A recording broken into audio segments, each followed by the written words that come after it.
먼저 최근 벌크선 운임을 보면 중국발 리오프닝 수혜가 맞는지 의구심이 들 정도로 지지부진한데요.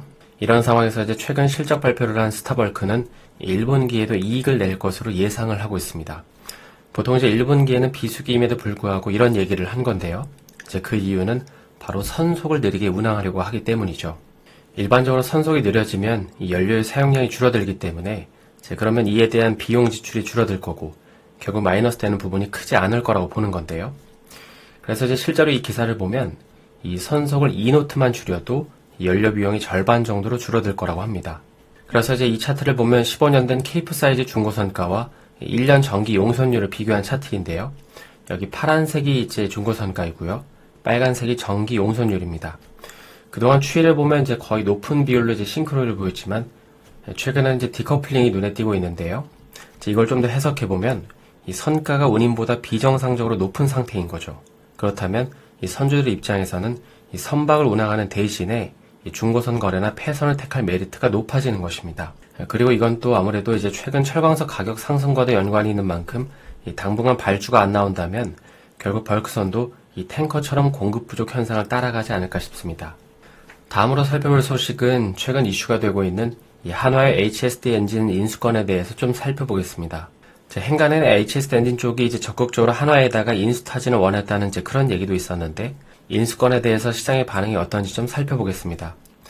물론 이제 주가만 놓고 보면 아무래도 이제 제3자 유증 때문에 시장이 좀 불편하게 생각하는 듯하죠.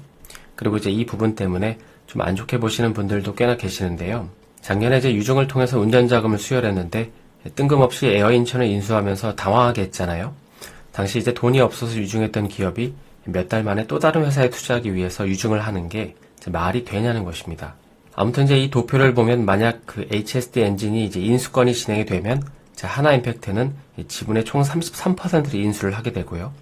그리고 이제 그 방식을 이제 보면 기존 대주주로부터 19%, 그리고 이제 유증에서 발행되는 신주 14%를 더해서 33%가 됩니다.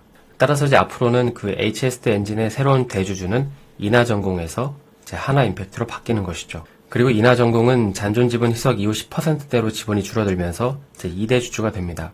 하지만 그럼에도 HSD 엔진을 긍정적으로 보시는 분들 중에는 이런 의견을 갖고 계시는 분들도 계실 텐데요. 먼저 이제 하나가 인수를 하면 이 삼성중공업이나 중국 조선사들의 이 물량 공급을 못하게 되면서 실적이 구부러지는 게 아니냐는 그런 의견들이 있었는데 그게 사실이라면 이 삼성중공업 주가도 영향을 받았어야 됐지만 그렇지 않았고요. 그리고 이제 지난 1차 유증 때는 이 주주 가치를 희석시키는 주주 배정 유상증자였지만 이번에는 이 한화를 대상으로 하는 제3자 유상증자라는 것입니다. 그러니까 주주 배정 유증은 당연히 악재이지만 제3자 물량이 곧바로 시장에 나오는 경우는 거의 많지 않기 때문이죠. 물론 이제 그럼에도 인하전공 물량이 나올 수 있는 거 아니냐고 이렇게 반문할 수도 있지만 이건 너무 극단적으로 부정적인 방향을 좀 염두에 둔 게 아닌가 싶기도 합니다. 그래서 이제 개인적으로는 이 3중 매출이 구부러질 거라는 것도 기우라고 보는 이유가 하나 더 돈이 많이 필요한 상황에서 굳이 거래처를 끊을 이유가 있나 싶기도 하고요. 그리고 이제 출처는 기억이 안 나는데 어떤 분이 그 IR 담당자한테 최근에 전화를 걸었는데 중국이나 3중 물량은 꾸준히 나간다는 이런 답변이 돌아왔다고 합니다.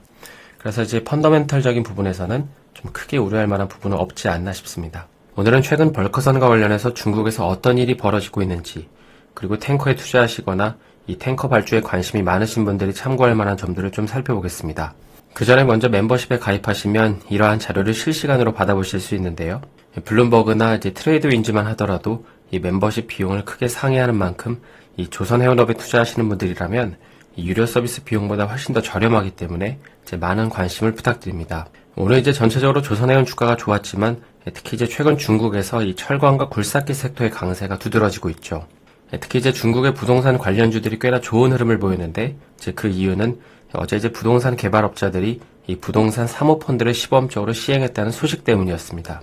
좀 더 이제 구체적으로 보면 최근 상하이를 필두로 신규 부동산 판매 지수는 더 상승 중인데요.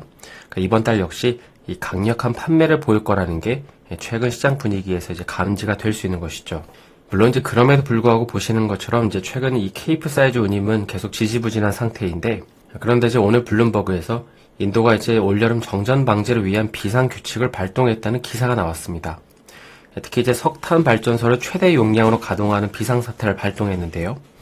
최근 이제 중국도 그 석탄 생산량이 최고조에 달한 상태에서 이 수입 재개를 하기로 결정한 만큼 만약에 인도뿐만 아니라 중국까지 석탄에 대한 수입량을 더 늘린다면 이제 지금은 지지부진하지만 이 벌크선은 조금 더 이제 긍정적인 방향으로 볼 수밖에 없겠죠. 그래서 이제 최근 골드만삭스도 올해 내내 이제 원자재 부족 현상이 나타날 거라고 하고 당분간 중국 역시 이 정책 리스크가 나타나기 어려운 만큼 결국 벌크선은 좀 더 의미 있는 구간까지 다다르지 않을까 싶습니다. 다음으로는 역시나 최근 핫한 탱커를 안 볼 수가 없는데요. 먼저 이 차트를 보시면 이제 전쟁 이후에 MR 탱커 시장을 이제 한 장으로 잘 표현한 차트가 아닌가 싶은데 최근 이제 디젤, 경유, 제트유 같은 이 석유 제품을 운반하는 MR 탱커나 이제 LR 탱커 운임이 견고하죠. 물론 이제 며칠 전에 말씀드린 그 미국의 설비 가동량이 늘어나는 것도 있지만 이제 보시는 것처럼 이 중국의 휘발유 재고가 이제 리오프닝을 시작한 이후로 내리 감소 중에 있기 때문입니다. 따라서 이 말은 더 많은 정유 공장이 가동되어야 하는 거고 이제 그걸 가동하기 위해서는 더 많은 원유를 수입해야 되는 거죠. 그래서 이제 이 기사를 보면 최근 트레이더들은 이 브렌트 두바이 원유 가격 스프레드가 좁혀지고 있고 이 탱커 운임이 완화됨에 따라 이 우랄산 원유가 두바이유 대비 훨씬 경쟁력이 있다고 생각을 하고 있습니다. 그런데 이제 문제는 우랄산 원유 할인이 어떻게 되느냐일 텐데요. 이건 이제 한번 천천히 곰곰이 생각을 해보시면 되는데 만약 우랄산 원유를 이제 30불 정도를 할인을 하더라도 만약 브렌트유 가격이 90불이 넘어가면 이제 90에서 30을 뺀 60불에 설정된 원유 가격 상한제에 걸리게 되는 이제 그런 상황이 됩니다. 따라서 이렇게 되면 그동안은 이 우랄산 원유가 애초에 상한제 밑에서 거래되면서 큰 문제가 없었지만 최근에 이제 러시아의 자발적 감산이 있었죠. 그리고 이제 중국 수요 증가로 인해서 이 우랄산 원유 가격이 이제 60불을 넘어가게 되면 이제 이 물량들은 시장에서 거래가 안 되니까 이제 원유 공급 부족 사태가 벌어질 수도 있다는 것이죠. 그래서 단기적으로는 유가가 이제 90불을 이제 터치할 때 이제 어떻게 되는지를 지켜보자는 이제 그런 얘기가 계속 나오고 있습니다. 유가가 이제 급등할 거라고 예상하기보다도 이제 해당 가격대에서 어떤 움직임이 벌어지는지를 보는 것이죠. 그리고 만약에 이러한 시나리오대로 이제 원유 공급이 부족해지면 당연히 탱커 운임은 지금보다 더 오를 수밖에 없는 만큼 이 탱커 선사에 투자하시는 분들은 좀 더 이제 흥미롭게 지켜보시면 될 것 같습니다. 그리고 이제 어제 잠깐 말씀드린 이 HSD 엔진 인수권과 관련해서 신영증권에서 코멘트가 나왔는데요. 여기서도 이제 그 인하전공의 잔여 지분 오버행 이슈를 언급하고 있는데 그렇지만 이보다 더 중요한 건 추후에 이제 회사가 자사주 소각이나 배당이 있어야 한다고 보여집니다. 그리고 또 현재 엔진 같은 경우 조선사가 선택하는 게 아니라 이제 선주가 선택하는 거잖아요. 그래서 이제 기존 거래처와의 물량이 줄어들거나 이제 그러지는 않을 것 같습니다. 먼저 살펴볼 점은 최근 상하이에서 LA로 가는 이 컨테이너선 운임이 더 이상 하락하지 않고 이제 보시는 것처럼 이 횡보를 하고 있다는 것입니다. 물론 이제 이것만 보고 컨테이너선 불황이 끝났다 이렇게 이제 단언하기는 이르지만 조만간 컨테이너선 시장의 약 28%에 달하는 이 새로운 선박들이 인도되고 또 이제 그간의 수요 감소에 대한 선반영이 좀 어느 정도 끝난 건가 싶기도 한데요. 특히 이제 최근 컨테이너선과 관련된 리포트들을 보면 그간 이제 선박 공급량 증가와 또 이제 물동량 수요 감소로 인해서 이제 운임이 계속 이런 식으로 하락하고 있었지만 이제 하반기부터는 이 수요 증가가 예상된다고 언급을 하고 있습니다. 왜냐하면 결국 하반기부터 금리가 인하되는 시그널이 보인다면 기업들은 다시금 투자를 할 거고 사람들도 소비를 할 거기 때문이죠. 실제로 이제 이 차트를 보면 최근 그 중앙은행들의 금리 인상 속도가 둔화되는 걸 좀 볼 수 있는데요.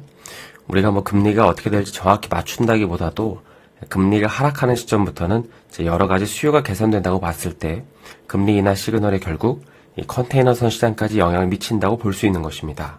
특히 이제 대형 컨테이너 선사들 같은 경우 이제 스팟 운임 비중이 그렇게 많지 않기 때문에 이제 계속해서 좋은 실적을 내고 있는 만큼 앞으로 이제 역시 그 경기 침체 이슈 때문에 운임이 조금 더 하락할 수는 있겠지만 이제 과거처럼 크게 급락하기에는 좀 어렵지 않나 싶습니다. 두 번째로 살펴볼 점은 이제 이런 흥미로운 조사가 이제 발표가 됐는데요. 향후 이제 예정된 이 컨테이너선의 오더북의 25%가 이제 기일보다 이제 지연되고 10%가 이제 인도 취소가 될 수 있다는 내용입니다. 이제 개인적으로 25%라는 수치는 약간 과장된 게 아닌가 싶은데 만약 이제 이런 흐름대로라면 좀 두 가지를 생각해 볼 수 있는데요.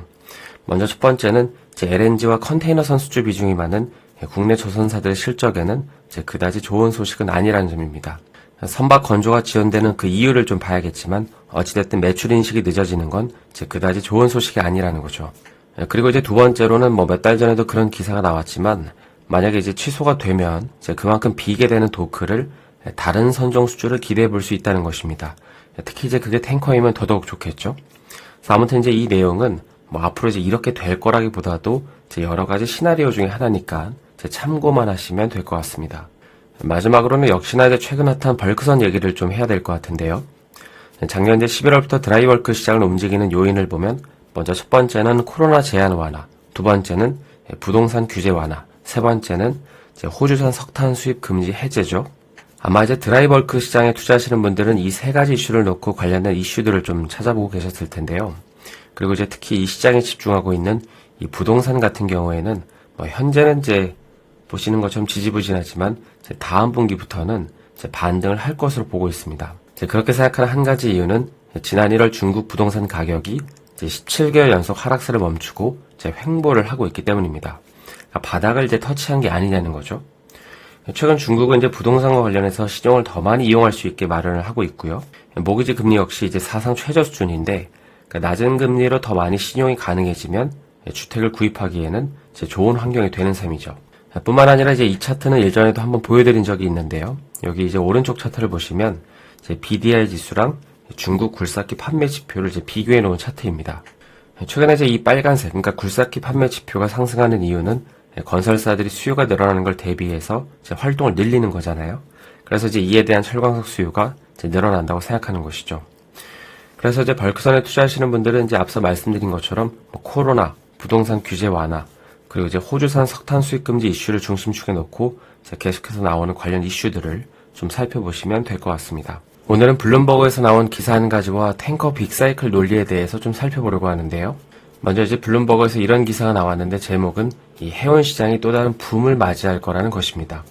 이제 그 이유는 한 문장으로 정리하면 이제 이런 건데요. 하나는 중국의 경제 재개와 또 하나는 우리가 잘 아는 낮은 오더북 때문입니다. 보시는 거는 그 작년에 모든 선박들의 운임이 30% 이상 급증을 했다는 건데요. 올해에도 이제 높은 수준을 유지를 하고 있죠. 그리고 이제 이러한 높은 운임의 근거는 대부분 공급이 수요를 못 따라가고 있기 때문입니다. 그러니까 선박 수는 한정되어 있는데 너도 나도 중고선 매매를 통해서 선가를 올리다 보니까 이제 운임도 같이 오를 수밖에 없는 것이죠. 따라서 이제 앞으로 컨테이너선과 LNG선을 제외한 대부분의 선종들이 이 낮은 오더북 수치를 기록하고 있는 만큼 이 수요가 크게 회복되는 시점부터는 이러한 공급 부족에 따른 운임 상승은 이제 더 높아질 수밖에 없다는 것입니다. 그리고 이제 중국에 대해서도 언급한 내용을 좀 보게 되면 기본적으로 중국의 경제 회복이 의미하는 건 이 철광석과 석탄 그리고 석유를 운반하는 선박들이 더 많이 돌아다닌다는 거죠.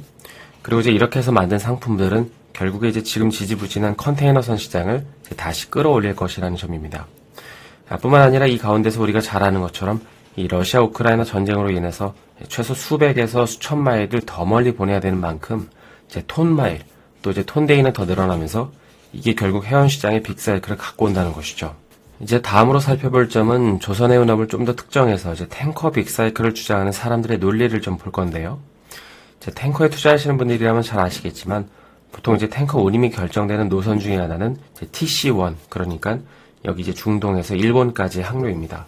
그런데 이제 최근 러시아산 석유 제품 금수 조치가 시행되고 나서 핫해진 이 스크러버가 장착된 LR2 운임을 보게 되면 지난 이제 2월 6일에 24,750달러였는데요.